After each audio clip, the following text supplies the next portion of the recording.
हर हर महादेव।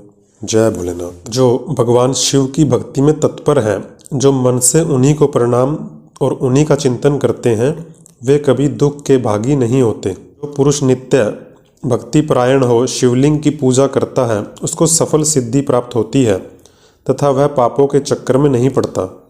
भगवान विष्णु के इस प्रकार उपदेश देने पर सभी देवताओं ने उन्हें प्रणाम किया और मनुष्यों की समस्त कामनाओं की पूर्ति के लिए उनसे शिवलिंग देने के लिए प्रार्थना की।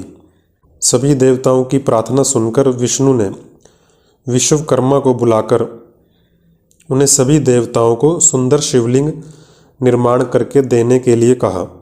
तब विष्णु जी की आज्ञा पाकर विश्वकर्मा जी ने सभी देवताओं को उनके अनुसार शिवलिंग बनाकर दिए।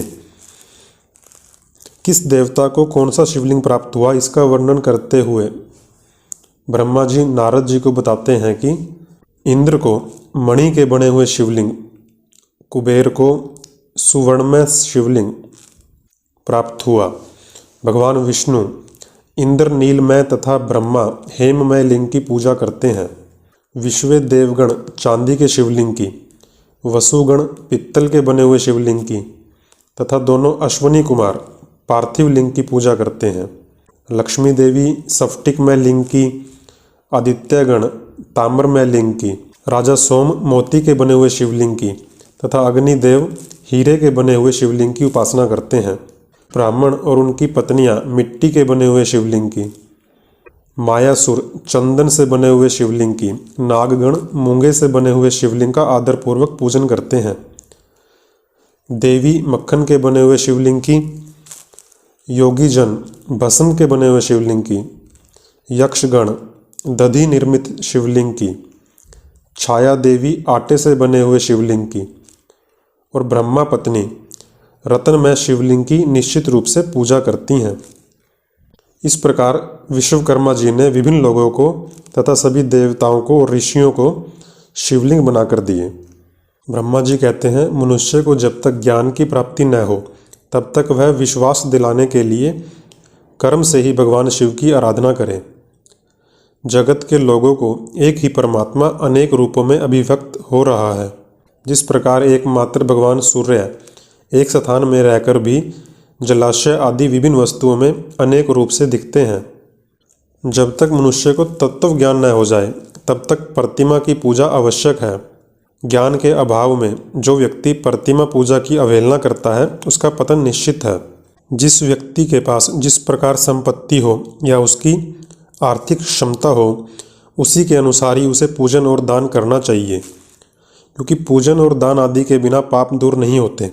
जैसे मैले कपड़ों में रंग बहुत अच्छा नहीं चढ़ता, किंतु जब उनको धोकर स्वच्छ कर लिया जाता है तब उस पर रंग अच्छी तरह चढ़ते हैं। उसी प्रकार देवी देवताओं की भली भांति पूजा से जब शरीर पूर्णतः निर्मल हो जाता है तभी उस पर ज्ञान का रंग चढ़ता है और तभी विज्ञान भी प्रकट होता है। जब विज्ञान हो जाता है तब भेदभाव की निवृत्ति हो जाती है। भेद की निवृत्ति हो जाने पर दुख, द्वंद्व और दुख दूर हो जाते हैं और द्वंद्व दुख से रहित पुरुष शिव रूप हो जाता है। मनुष्य जब तक गृहस्थ आश्रम में रहे तब तक पांचों देवताओं की तथा उनमें श्रेष्ठ भगवान शंकर की प्रतिमा का उत्तम प्रेम के साथ पूजन करे, अथवा जो सबके एकमात्र मूल है, उन भगवान शिव की ही पूजा सबसे बढ़कर है। क्योंकि जिस प्रकार वृक्ष के मूल अर्थात जड़ को जब हम पानी देते हैं तो संपूर्ण वृक्ष तृप्त हो जाता है, उसी प्रकार भगवान शिव की पूजा करने से संपूर्ण देवता स्वयं तृप्त हो जाते हैं। उसके बाद सूत जी कुबेर की कथा सुनाते हुए कहते हैं कि एक नगर में यज्ञदत्त नाम से प्रसिद्ध एक ब्राह्मण रहते थे, जो बड़े सदाचारी थे। उनका एक पुत्र हुआ जिसका नाम गुणनिधि था। वह बड़ा ही दुराचारी और जुआरी हो गया था। पिता ने अपने उस पुत्र का त्याग कर दिया। वह घर से निकल गया और कई दिनों तक भूखा भटकता रहा। एक दिन वह कुछ खाने की वस्तु चुराने के लिए एक शिव मंदिर में गया। रात का समय था तो उसे ठीक प्रकार से कुछ दिख नहीं रहा था, तो उसने वहाँ देखने के लिए उस शिव मंदिर में अपने एक वस्त्र को उतार कर उसे जला लिया ताकि कुछ रोशनी हो जाए और उसे कुछ दिखे। लेकिन भगवान शिव तो बड़े दयालु हैं। भगवान शिव ने उसके वस्त्र जलाने को दीपदान मान लिया कि अर्थात उसने शिव मंदिर में दीप जलाया। तत्पश्चात कुछ दिनों के बाद वह कहीं पर चोरी करता हुआ पकड़ा गया और उसे प्राणदंड मिला तथा मरने के बाद यमदूतों के द्वारा उसे पकड़ लिया गया, क्योंकि उसने अपने जीवन में बहुत कुकर्म किए थे। लेकिन एक बार जो उसने शिव मंदिर में अपने वस्त्र को जलाया था और उससे शिवजी प्रसन्न हो गए कि उसने मेरे मंदिर में रोशनी की, अर्थात दीपदान किया। उसी समय भगवान शिव के पार्षद वहाँ पहुँचे तथा उसे यमदूतों के बंधन से छुड़ाकर अपने साथ शिवजी के पास शिवलोक में ले गए। उसके बाद वहाँ पर उसने दिव्य भोगों का उपभोग किया तथा कुछ समय बाद उसका दोबारा जन्म हुआ। तब वह कलिंग राज अरिंदम का पुत्र हुआ। वहाँ उसका नाम था दम। वह निरंतर भगवान शिव की सेवा में लगा रहता था, क्योंकि उस पर पिछले जन्म में भगवान शिव की कृपा हो गई थी। जब वह बालक था तब बालक होने पर भी दूसरे बालकों के साथ शिव का भजन किया करता था। जब वह युवावस्था को प्राप्त हुआ और अपने पिता के परलोक गमन अर्थात स्वर्ग सिधार जाने के बाद वह राज सिंहासन पर बैठा। राजा दम बड़ी प्रसन्नता के साथ सभी तरफ शिव धर्मों का प्रचार करने लगा तथा पिछले जन्म की कुछ स्मृति होने के कारण वह समस्त शिवालयों में दीप दान करने के अतिरिक्त दूसरे किसी धर्म को नहीं जानते थे। उन्होंने अपने राज्य में रहने वाले समस्त ग्रामों के अध्यक्षों को बुलाकर यह आज्ञा दी कि शिव मंदिर में दीप दान करना सबके लिए अनिवार्य होगा। जिस जिस गांव में जितने शिवालय हों वहाँ वहाँ बिना किसी विचार के सदा दीप जलाना चाहिए। आजीवन इसी धर्म का पालन करने के कारण राजा दम ने बहुत बड़ी धर्म संपत्ति, एक आर्थिक संपत्ति होती है और एक होती है आपकी धर्म संपत्ति, राजा दम ने बहुत बड़ी धर्म संपत्ति का संचय कर लिया। फिर वे काल धर्म के अधीन हो गए। दीपदान की वासना से युक्त होने के कारण उन्होंने शिवालयों में बहुत से दीप जलवाए और उसके फलस्वरूप जन्मांतर में वे रतनमय दीपों की प्रभा के आश्रय हो अलकापुरी के स्वामी हुए। इस प्रकार भगवान शिव के लिए किया हुआ थोड़ा सा भी पूजन या आराधना समय अनुसार या समय आने पर महान फल देता है। ऐसा जानकर उत्तम सुख की इच्छा रखने वाले लोगों को शिव का भजन अवश्य करना चाहिए। उसके बाद ब्रह्मा जी बोले कि मेरे पुत्र पुलस्त्य से विशर्वा का जन्म हुआ और विशर्वा के पुत्र कुबेर हुए तथा वह बड़ी भारी शिव की तपस्या करने लगे।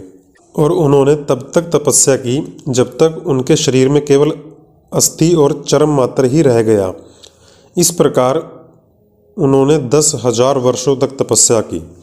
उसके बाद भगवान शिव देवी पार्वती के साथ कुबेर के पास आए। उन्होंने देखा कि कुबेर मन को एकाग्र किए बिल्कुल स्थिर भाव से बैठे थे। तब भगवान शिव ने कहा कि मैं तुम्हें वर देने के लिए ही आया हूँ। मैं तुम्हारी तपस्या से बहुत प्रसन्न हूँ। तुम मुझे अपना मनोरथ बताओ कि तुम्हें क्या चाहिए। जब कुबेर ने आंखें खोली तो उन्होंने हजारों सूर्यों के समान तेज देखा। तब वे भगवान शिव से बोले कि आप मुझे वह दिव्य दृष्टि दीजिए जिससे मैं आपके चरणों का दर्शन कर सकूं, आपका प्रत्यक्ष दर्शन हो। यही मेरे लिए सबसे बड़ा वर है। दूसरा और मुझे क्या चाहिए।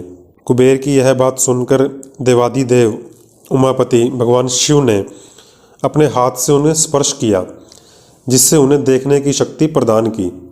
दृष्टि शक्ति अर्थात देखने की शक्ति मिल जाने पर कुबेर ने सबसे पहले माता पार्वती की ओर देखना आरंभ किया तथा वह मन ही मन सोचने लगा कि भगवान शिव के समीप यह स्वर्ग से सुंदर स्त्री कौन है।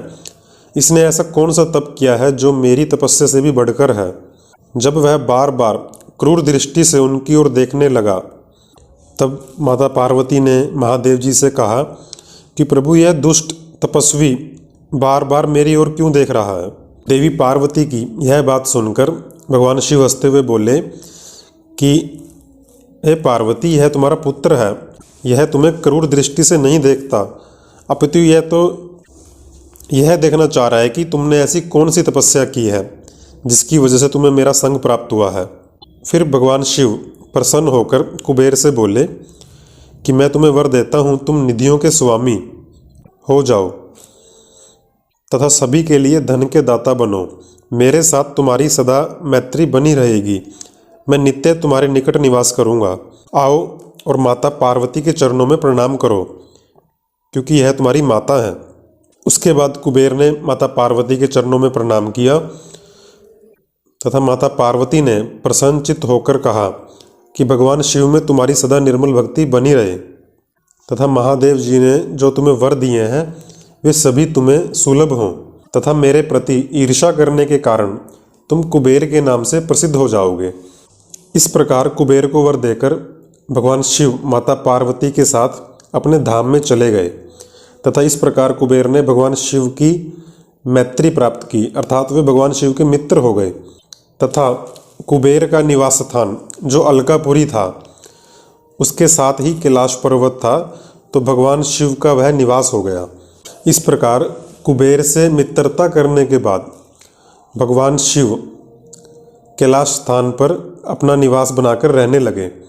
कुबेर को वरदान देने से पहले भगवान शिव का निवास स्थान कैलाश नहीं था।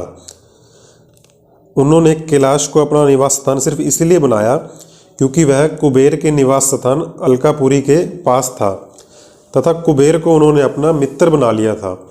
इसीलिए अपने मित्र के साथ रहने के लिए उन्होंने अपना निवास स्थान कैलाश पर्वत को बनाया। इस प्रकार यह रुद्र संहिता का प्रथम खंड संपूर्ण हुआ। जय भोलेनाथ, हर हर महादेव।